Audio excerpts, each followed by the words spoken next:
JoyboyP. Today's unboxing review is on the BitFenix Spectre LED PWM 14cm fan, or 140mm. This is the blue one, although from the packaging you'd say it's the red one. I don't know why they don't do it colour coded. Be invincible. Not much on the sides. Some basic specifications and so on the back. PWM technology, silent operation, enhanced airflow, sickle blade fan technology, or if you're English, scythe, fluid dynamic bearings, and on the fly LED on off switching. Has a little cable which allows you to turn the LEDs on and off. So there you can see the dimensions of the fan. 14 centimeters by 14 centimeters by 2.5 centimeters. Operating and starting voltage. Materials PC. Okay, you got the speed there, 700 to 700 to 1,800 RPMs. Airflow 56.1. Pressure 2.14. Sorry. Noise 24.2 decibels, and so on.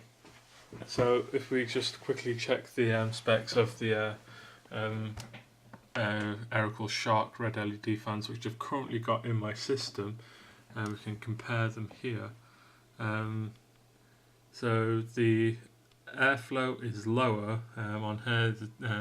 On the BitFenix ones, they're 56.1. On the watercool ones, they're 96.5. But the air pressure on the watercool ones is 1.069, whereas the air pressure is 2.14 on the BitFenix, and then the BitFenix ones are quieter at 24.2 decibels, and the watercool ones are 29.6. So you can see that this one has some advantages over the watercool ones. Just take it out of its box and I'll be right back in a moment. So in the box, which was kind of crammed in there, we have a limited warranty, pack of 4 standard fan screws, and an LED extension cable. This is for compatible BitFenix cases. I did try to use this as like a hard drive activity LED, but of course that didn't work. Thought it was worth a try, but you don't have to try that now. As I said, it is a 4-pin PWM fan. Here is your LED like little jumper. You pull that out and the LEDs will be off. You put it back in and they'll stay on. This one has a total of 9 fins on it. The watercool ones have 15. So yeah, let's get it plugged in quickly.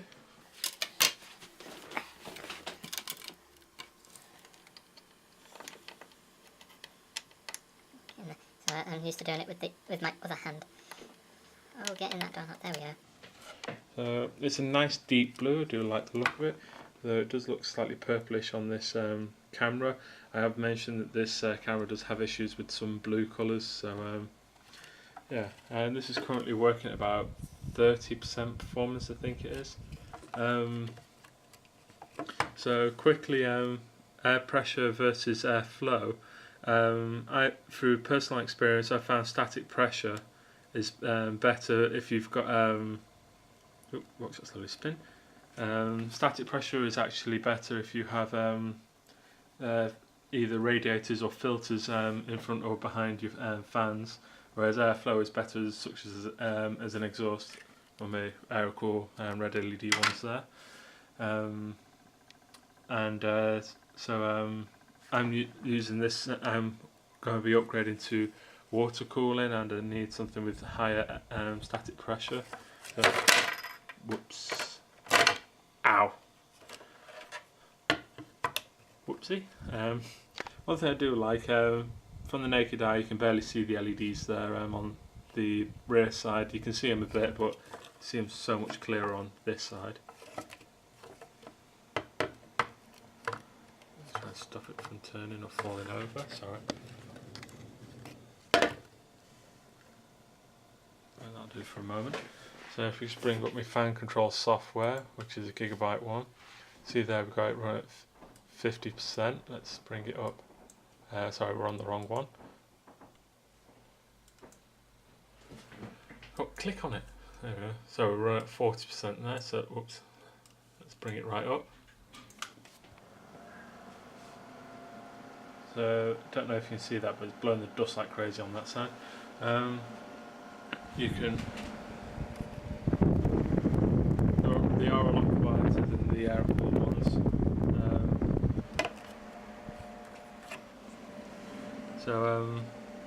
I think that so far it's a pretty good fan. As I was saying, static pressure is better for radiators and filters, whereas airflow is better for exhaust, where you're not going to have any of those. So yeah, this is the reason why I've gone for these, and I decided to go for blue this time rather than red. That's just about it on this review. So I'm only going to be operating these at around 30% power. Let's just bring it down quickly. Below that, and you start to get it not wanting to turn on at all, or running extremely slowly. So now you can still feel a considerable amount of air blowing through it, but this thing is practically inaudible. Right, so I thought I'd make a quick comparison between the two, consider I rambled on about both of them so much. They're both running at 30% power at the moment, and you can probably hear the difference. At this point you can feel the amount of air coming out of this one is higher, but you can feel the air coming from this one is pushing against you more, whereas this one's just literally flowing through you. But you can, make sure to hold still, you can hear this one, the air-cooled shark is louder than this one. So let's turn them up to 50%. One shift.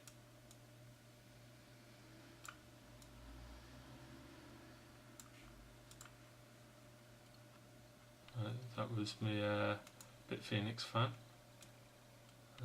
This one's 50. Come on.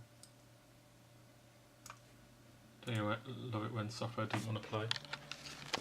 So now you can see the LEDs are brightened up a bit. And again, this one's picked up a lot more. You can feel, there's a lot more air coming out of this one still. But this one is pushing harder, if you get what I mean. This one is just literally just pouring over you with air. These ones would definitely make a better exhaust fan compared to intake. So let's ramp them up to 100%. The air-cooled ones have a maximum RPM of 1500, whereas the BitFenix have a maximum RPM of 1800. So that will make a slight difference between the two. So I was making sure they weren't falling over then. Shift.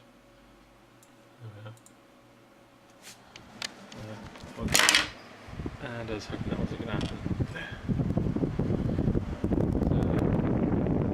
Now you can really feel the difference. This one's definitely blowing up a lot harder. This one's now a lot louder than it was. It's nowhere near as loud as this one. This one roars a lot more, whereas this one's just not. So that's about it in the comparison. Moving on.